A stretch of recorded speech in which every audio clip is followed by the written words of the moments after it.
The Star and D'Amico Show brought to you by cheapesttshirts.ca. Need blanks for your next event or club? Check out cheapesttshirts.ca. No minimum order, free shipping over $350.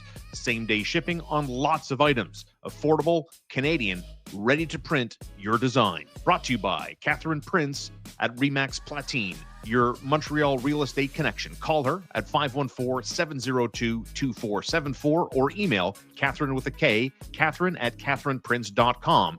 If you're looking to buy, sell, or invest with confidence, Catherine Prince, your key to the city's property market. Brought to you by McLean's Pub. Looking for a lively downtown spot with great food and atmosphere? Come to McLean's Pub on Peel Street. Classic pub eats, plenty of beer, and all the sports on all the screens. Grab your friends and make McLean's your go-to place tonight. Brought to you by Cabletel, your full-service telecom partner for business and home. From structured cabling and phone systems to Wi-Fi, cameras, and alarms, Cabletel keeps you connected, secure, and performing at your best. Your partner for the future. It's Cabletel. Good to see everybody again. The road to 20,000 subscribers begins with each and every single one of you, and we thank you on behalf of Marco D'Amico. I'm Sean Starr. Thank you so much for being part of the channel, being part of the community. We love it.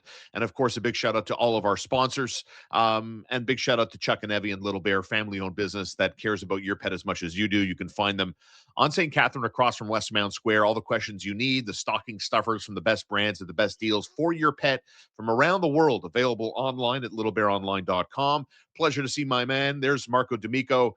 Marco, hello. How's it going? As the Montreal Canadiens' pursuit of a playoff spot is very much in the thick of the race, and that doesn't necessarily mean that they're status quo with the injuries to Kirby Dach and Alex Newhook and Patrick Laine. You get what we're saying? The forward position players, does it mean they're happy with what they're going? I think Martin St. Louis is doing a great job of managing these injuries with how he adjusts game in and game out. But could the answer be in the short term a former Montreal Canadian?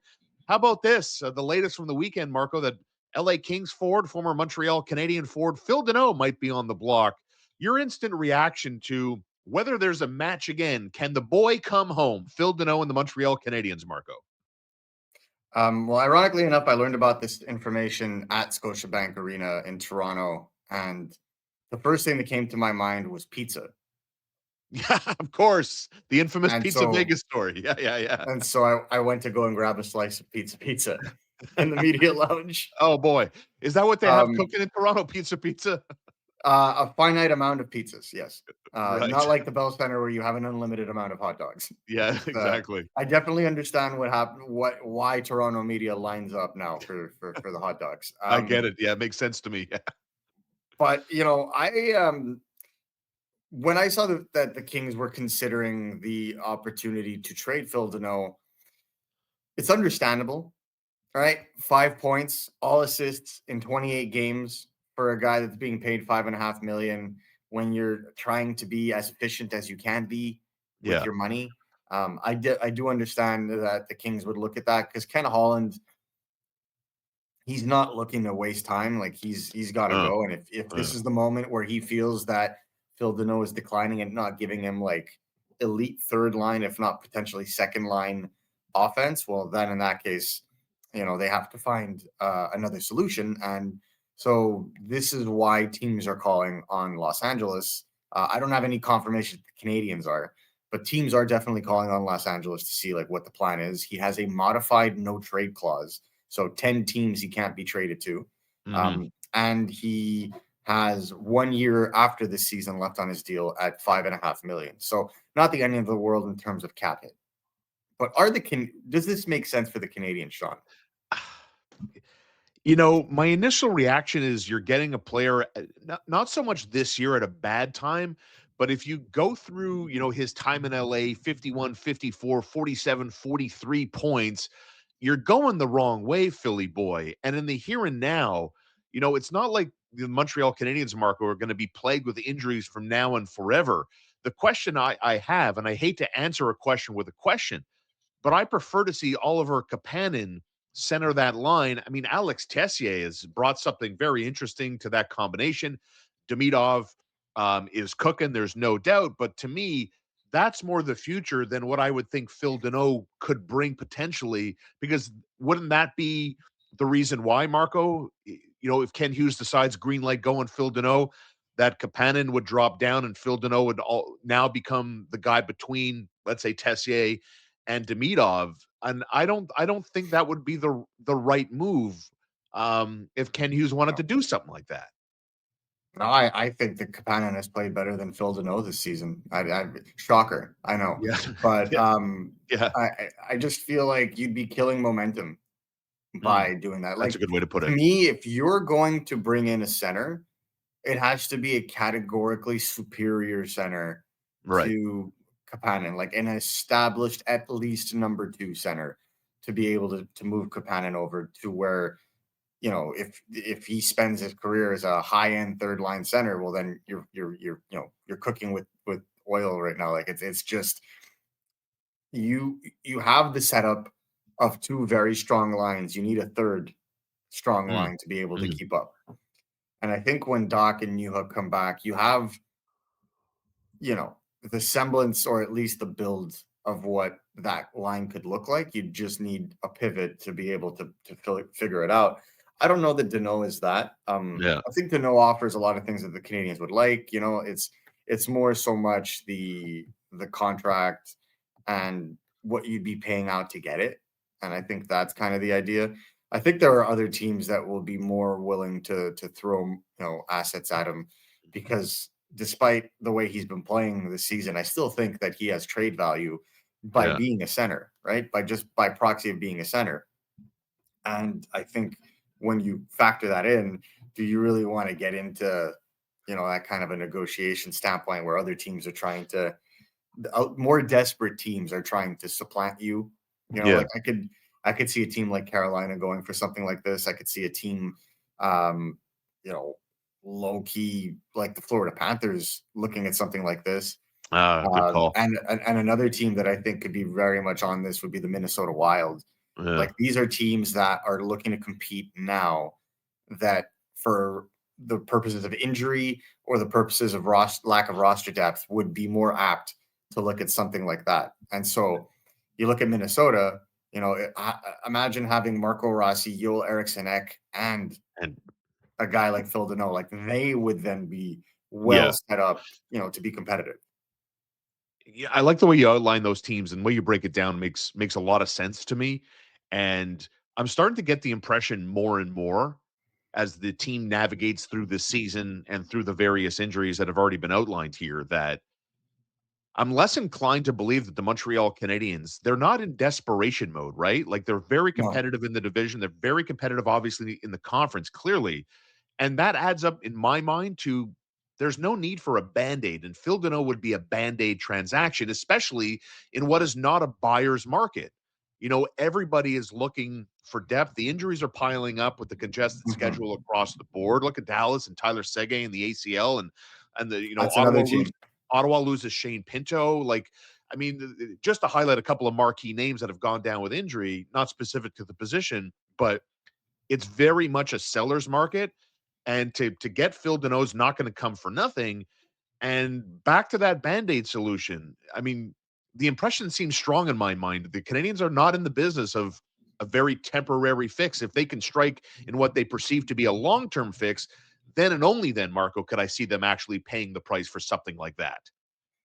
I think, I think right now it was funny. We kind of made a joke to Jeff Gorton and the elevators in Toronto on the way down, but it was just more like, you know, the recent resurgence, I would say, like the victory in Vegas, the victory in Utah, the last 2 games in Toronto, and the win at home, kind of alleviated the Canadians' pain for a short period of time, right? Because they Yeah. did come out of a very dark month of November, Yeah. and there's a little bit less stress. But I think the joke that was made was like, well, the players are the ones that will dictate, right? And I think that Mm. was subtle but key in the sense that when you look at the Montreal Canadiens and the way that they're playing, they're going up against teams and they're being competitive. The only time they look outclassed, I would say, or that they really kind of get um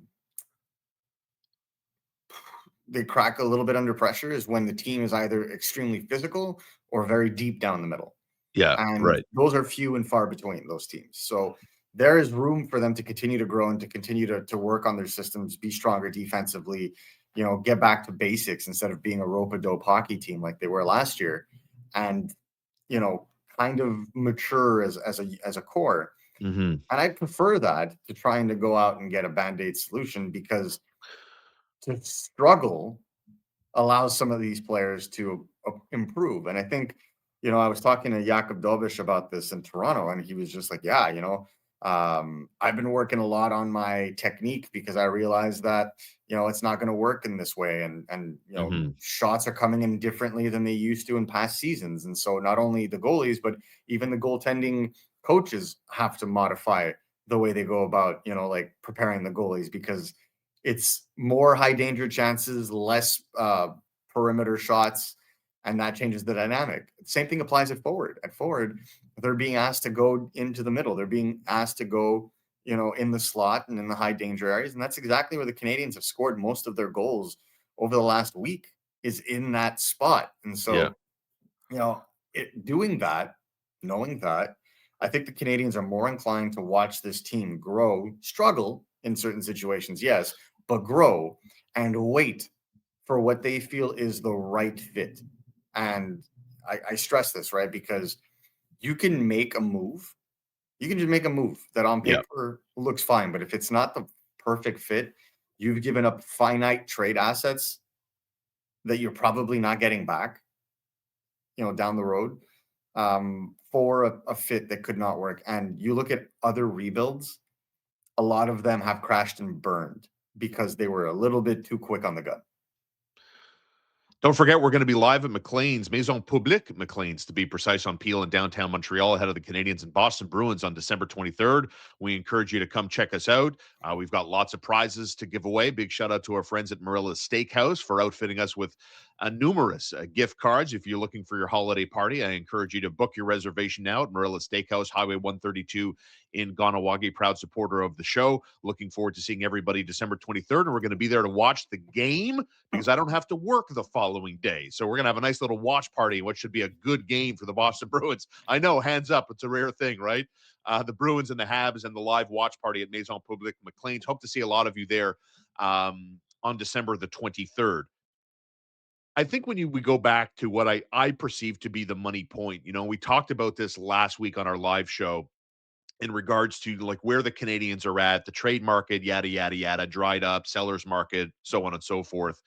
I think it's so valuable, and I like the way you talk about whether it's Minnesota or the Florida Panthers ravaged by injury, you know, which is so bizarre to look at, to see the Florida Panthers at the bottom, basically right there with Buffalo at the bottom of the Eastern Conference. As we move through the weekend, that those are the teams that are more inclined. Whereas I think there's more value in what could Kapanen do? What can Kapanen do in terms of the adversity of the injuries playing up? Is there a future with him and Demidov? Do the Canadians need to address this? Because there seems to be like the teeter-totter opinion. Is Kapanen a top 6 player? Or in the perfect world where, Marco, the Canadians are ready to compete for a Stanley Cup and all things being perfect, man, he is the perfect third line center to round up the depth of the organization. And I think they're still trying to, and I think the fans too, the coach as well, Marco, I think they're trying to figure out the real truth to that question Yeah, moving forward. And I'm here for that more than I am. No disrespect to Phil Danault. exactly. And I think that there's more chance that Oliver Kapanen develops into a number 2 center Yeah. than Phil Danault coming in and being a number 2 center. Right. Right. And I Yeah. I state this by with like an asterisk, saying that I believe that when the Canadians are a Stanley Cup contending team, Oliver Kapanen is on the third line. That doesn't mean that he can't fill in on the second line in the meantime. Yeah. I think he's done a pretty okay job. I don't know about you. I thought, he's Oh, been more so good. active. His games have been getting better. Like, one of the biggest critiques I had about Kapanen in November was he'd score a goal, but then do absolutely nothing the rest of the game. Well, now you're seeing a little bit more from him, blocking shots, cutting off passing lanes, being stronger in the middle, being stronger along the boards, continuing to go, and that's something he's always done, but continuing to go to the high danger areas, awaiting a Demidov pass. Right. Like he's just, it's the positioning, it's knowing where to be. He doesn't have the setup, like the creativity to create plays. He definitely has the finishing ability, pun intended, but he he has he's more of the goal scoring two-way center, and those are few and far between. I think there's many 20 goal seasons in his future if he continues to improve the way that he has, or just close to it. And he's going to be a figurehead on the PK and a guy that they have on the second wave of the power play. And guys, I think that's a phenomenal thing, especially for a rookie coming in at the age of 21 now, 22. It's I think it's worth its weight in gold. I think if the Canadiens had to make a big trade and there was a team asking for a young player from Montreal, they'd probably ask for Kapanen right now, Right. because this is kind of young guy that can come in. But it would be counterintuitive for the Canadiens, because then who takes his minutes, who takes his spot? So I think the Canadiens very much feel like Kapanen has taken another step. Like they liked Kapanen, I feel like they love Kapanen right now. And so to make a trade for a number 2 center, even if it's like a Phil Danault type, I don't see it. I think it really has to be that level above to push to logically push Kapanen down to 3C for that to happen. And I don't necessarily think that the player that the Canadiens trade for to do so is available on the market yet. And that's the thing. From what all intents and purposes that I've heard of from the center position, the Canadiens are waiting for what they believe to be the best possible center to make it to market so that they can take a run at that guy. I think all that makes a lot of sense, and I think just wanted to bring this topic to the table. It made some waves in this market, obviously, over the course of the weekend for the Montreal Canadiens, and obviously, I think Marco and I see it the same way, and I hope we explained it in a concise and clear way in terms of the timing, the player, the situation of it all, as it relates to where the Canadiens' timeline is in terms of competitiveness. Just doesn't sync up, right? So I hope that was clear. Like and subscribe to this video as always. Thanks for being a part of the community. Thanks for supporting all of our sponsors. And don't forget, the best in-home security done only through Cabletel.com, service in Quebec and Eastern Ontario for more than 20 years. And speaking of experience, Catherine Prince at catherineprince.ca. That's Catherine with a K. One of the best in the business. You want a home evaluation, you're looking to buy or sell, Remax Platines, Catherine Prince is the best in the business, proud supporter of the show, and you can trust her expertise, advice, and her savviness, too, in those negotiations.